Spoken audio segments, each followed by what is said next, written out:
আসসালামু আলাইকুম সুপ্রিয় শিক্ষার্থীবৃন্দ। আজকে আমরা তোমাদের গণিত বইয়ের ১৬ নম্বর পৃষ্ঠায় বিভাজ্যতার নিয়ম অনুসারে কখন একটি সংখ্যা ৩, ৬, ৯ দিয়ে বিভাজ্য সেটা নিয়ে আলোচনা করব। তবে এই ভিডিওতে মূলত আমরা আলোচনা করব কখন একটি সংখ্যা শুধুমাত্র ৩ দ্বারা বিভাজ্য এবং এই ৩ দ্বারা বিভাজ্যতার কারণটি আমরা স্থানীয় মানের সাহায্যে ব্যাখ্যা করার চেষ্টা করব। তাহলে চলো শুরু করা যাক।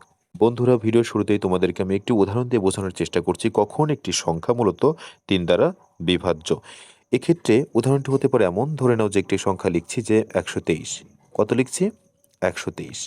দেখো এখানে আমি ১২৩ লিখেছি। এই ১২৩-এর কয়টি অঙ্ক আছে তুমি দেখতে পাচ্ছ নিশ্চয়ই? এখানে ৩টে অঙ্ক আছে। ১, ২ এবং ৩। এই ৩ টা অঙ্ক দিয়ে মূলত ১২৩ গঠিত হয়েছে।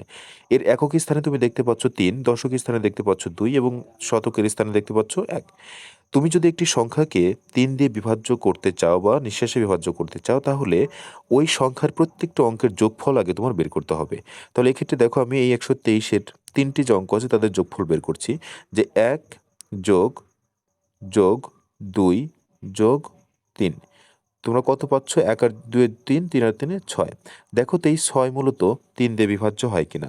হ্যাঁ, অবশ্যই ৬কে ৩ দিয়ে কিন্তু নিঃশেষে বিভাজ্য করা যায়।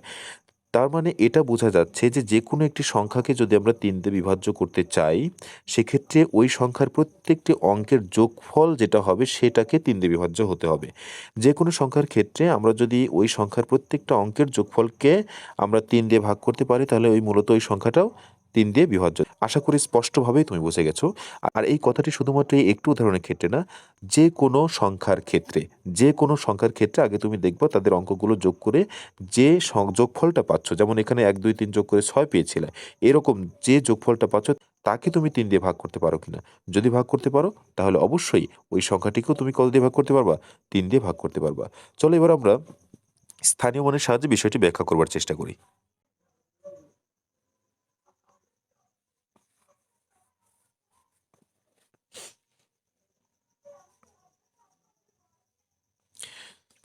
বন্ধুরা, এখানে দেখো একটু উদাহরণ দেওয়া আছে ১৪৭। তোমরা নিশ্চয়ই দেখতে পাচ্ছ ১৪৭। ১৪৭-এর একক স্থানে তুমি কি দেখতে পাচ্ছ? ৭। দশকের স্থানে কি দেখতে পাচ্ছ? ৪ এবং শতকের স্থানে দেখতে পাচ্ছ ১। তাহলে এককের স্থানে যে অঙ্কটা আছে ৭, তার স্থানীয় মান কত হবে? দেখো এই ৭ এর স্থানীয় মান হবে, ৭ এর স্থানীয় মান মূলত ৭ একক। অর্থাৎ ৭ কে তুমি যদি ১ দ্বারা গুণ করো তাহলে কত পাবা? ৭ পাবা, অর্থাৎ এই ৭। এবার তুমি বলো এই ৭ কে কি ৩ দ্বারা বিভাজ্য করা সম্ভব? না, ৭ কে কিন্তু ৩ দ্বারা বিভাজ্য করা সম্ভব না। এবার দেখো ৭ এর বাম পাশে যে ৪ টা দেখতে পাচ্ছ, অর্থাৎ যেটা দশকের স্থানে আছে, তার স্থানীয় মান কত হবে? অর্থাৎ ৪ যেহেতু আছে, ৪ কে ১০ দিয়ে গুণ করতে হবে। তাহলে সেক্ষেত্রে আমরা ৪০ পাবো। তো ৪ কে ১০ দিয়ে গুণ করার পরে দেখো আমরা এখানে কি লিখলাম? এই ৪ গুণ ৯ যোগ ১। কারণ ৯ যোগ ১ করলে আমরা কত পাই? ১০ই পাবো। এরপরে তুমি দেখো এই ৪ দ্বারা কিন্তু ৯ যোগ ১, এই অর্থাৎ ৯ এবং ১ দুটাকেই কিন্তু গুণ করা যায়। তাহলে তুমি যদি গুণ করে দেখো, ৪ কে ৯ দিয়ে গুণ করে পাশাপাশি লিখলে তুমি ৪ গুণ ৯ লিখতে পারো। এরপরে মাঝখানে দেখো যোগ চিহ্ন আছে, যোগ চিহ্ন আমি দিলাম। এরপরে তুমি কি করবো? এই ৪ দিয়ে আবার ১ কে গুণ করে পাশাপাশি লিখো। এই যে আমি লিখে রেখেছি এখানে, বা তোমাদের বই এখানে লেখা রয়েছে। তাহলে এবার দেখো এই যে ৯ ছিল এখানে, এই ৯ কে তুমি ভাঙলে কি পাবা? ৪ গুণন ৩ গুণন ৩, আর এই ৪ এর সাথে ১ গুণ করলে তুমি কত পাবা? ৪ পাবা। এখন তুমি দেখো ৪, ৩, ৩, অর্থাৎ ৪ গুণন ৩ গুণন ৩, এই সংখ্যাটাও কি মূলত ৩ দ্বারা বিভাজ্য? হ্যাঁ, এটা কিন্তু ৩ দ্বারা বিভাজ্য। কেন ৩ দ্বারা বিভাজ্য? কারণ হলো এই ৪, ৩, ৩ এর মধ্যে একটি ৩ আছে গুণনীয়ক হিসাবে। যেকোনো সংখ্যার মধ্যে একটি গুণনীয়ক যদি ৩ থাকে, তুমি সেই সংখ্যাটিকে কি করতে পারো? অবশ্যই ৩ দিয়ে কিন্তু বিভাজ্য করতে পারো। ওকে? তাহলে এখানে ৪ গুণন ৩ গুণন ৩ আছে। তার মানে এই ৪ গুণন ৩ গুণন ৩ করলে যা হবে তাকে আমরা ৩ দিয়ে চাইলে বিভাজ্য করতে পারবো। বাট এই ৪ যোগ করলে কিন্তু আর বিভাজ্য করা সম্ভব হচ্ছে না। এরপর দেখো ১ এর স্থানীয় মান কত লেখা আছে? ১ এর স্থানীয় মান দেখো লেখা আছে ১০০। অর্থাৎ ১ কে ১০০ দিয়ে গুণ করলে তুমি ১০০ পাবা। যদি তুমি একটু আলাদা করে লেখো তাহলে ১ গুণন ৯৯ যোগ ১ লিখতে পারবা। এখন ১ দিয়ে তুমি ৯৯ কে গুণ করে একটু কাছাকাছি লেখো ১ গুণন ৯৯, এরপর ১ দিয়ে তুমি ১ কে গুণ করে দেখো ১ গুণন ১ লিখলা। এখন ৯৯ কে তুমি কি করতে পারো? ৩ গুণন ৩৩ করলে ৯৯ হয়। তার মানে ১ গুণন ৩ গুণন ৩৩ করলে মূলত ৯৯ হবে। আর এই যে ১ গুণন ১ যোগ অবস্থায় আছে সেটাকে তুমি বাইরে রাখছো। দেখো এই ১ কে যদি যোগ অবস্থায় রেখে তুমি ভিতরের অঙ্কগুলো চিন্তা করো বা সংখ্যাকে চিন্তা করো, ১ গুণন ৩ গুণন ৩৩, তাহলে কিন্তু এই সংখ্যাটুকুকে তুমি ৩ দিয়ে বিভাজ্য করতে পারবা। কারণ কি? কারণ হলো এর মধ্যে ৩ গুণনীয়ক রয়েছে। ওকে? কিন্তু এই ১ যোগ করলে তুমি পারতেছো না। তার মানে দেখো এখানে যে জিনিসটা বলা হলো যে এখানে ৪ গুণন ৩ গুণন ৩ এবং ১ গুণন ৩ গুণন ৩৩ সংখ্যাগুলো ৩ দ্বারা বিভাজ্য। সংখ্যাগুলো ৩ দ্বারা বিভাজ্য এবং একক, দশক, শতক স্থানীয় অঙ্কগুলোর যোগফল 1, 4, 7 অর্থাৎ 12, 1, 4, 7 অর্থাৎ 12, যা 3 দ্বারা বিভাজ্য।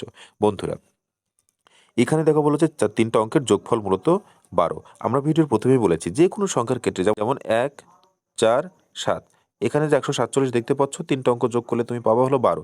তাহলে 12কে তুমি আগে ভাগ করে দেখো, সেটা 3 দিয়ে ভাগ করে দেখো ভাগ যায় কিনা। যদি নিঃশেষ বিভাজ্য হয় তাহলে 147 নিঃশেষে বিভাজ্য। তাহলে এখানে যে আমরা ব্যাখ্যাটা করলাম এটা মূলত স্থানীয় মানের সাহায্যে ব্যাখ্যা। তাহলে এখানে কি দেখতে পাচ্ছ? মূলত দেখতে পাচ্ছ 147 3 দ্বারা বিভাজ্য। ওকে, আশা করি বুঝতে পেরেছো। দেখার পরে কি লেখা হয়েছে দেখো, এবার আরেকটি সংখ্যা নেওয়া হচ্ছে, সেটা হলো 148। এবার দেখি 148 সংখ্যাটিকে মূলত প্রথমেই 3 দ্বারা বিভাজ্য করতে পারি কিনা।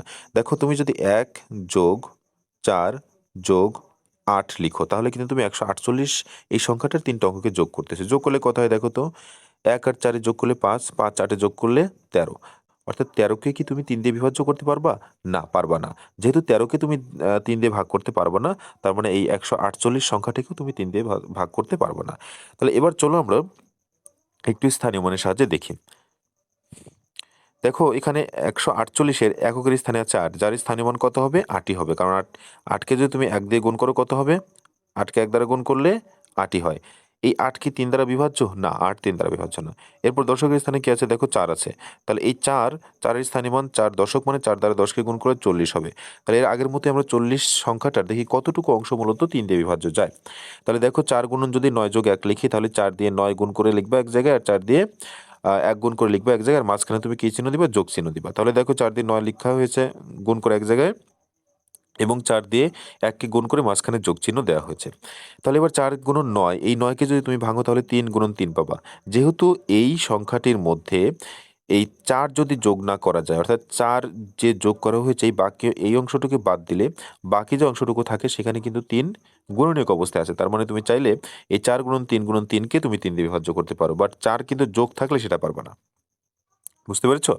এরপর দেখো, শতকের স্থানে কি আছে? 1। তাহলে 1-এর স্থানীয় মান কত? 1-এর স্থানীয় মান অবশ্যই 100 হবে। তাহলে আবার আমরা সেভাবে ভাঙি। দেখো, 99 যোগ 1 করলে 100 হয়, আর 1 সামনে গুণ অবস্থায় আছে। তাহলে 1 দ্বারা 99কে গুণ করলে 1 গুণ 99, মাঝখানে যোগ চিহ্ন আছে, যোগ চিহ্ন দিলাম। এরপর দেখো, 1 দ্বারা 1কে গুণ করলে 1 গুণন 1। তাহলে 99কে তুমি কিভাবে ভাঙতে পারো? 1 গুণন 3 গুণন 33, ওকে, আর যোগ 1। এই যোগ 1 যেটা আছে এটাকে যদি বাদ দিয়ে চিন্তা করো তাহলে কিন্তু 1 গুণন 3 গুণন 33 3 দিয়ে বিভাজ্য। তাহলে এখানে কি দেখতে পাচ্ছ? দেখো, এখানে বলা হয়েছে 4 গুণন 3 গুণন 3 এবং 1 গুণন 3 গুণন 33, এই সংখ্যাগুলো মূলত 3 দ্বারা বিভাজ্য। কিন্তু একক, দশক, শতক স্থানীয় অঙ্কগুলোর যোগফল এখানে তুমি কত দেখতে পাচ্ছ? 13, যা 3 দ্বারা বিভাজ্য নয়। সুতরাং 148 সংখ্যাটিও 3 দ্বারা বিভাজ্য হবে না। বুঝতে পেরেছ? তাহলে দেখো, সামারাইজ করে লাস্টের যে লাইনটা বলা হয়েছে সেখানে দেখো কি বলা হয়েছে।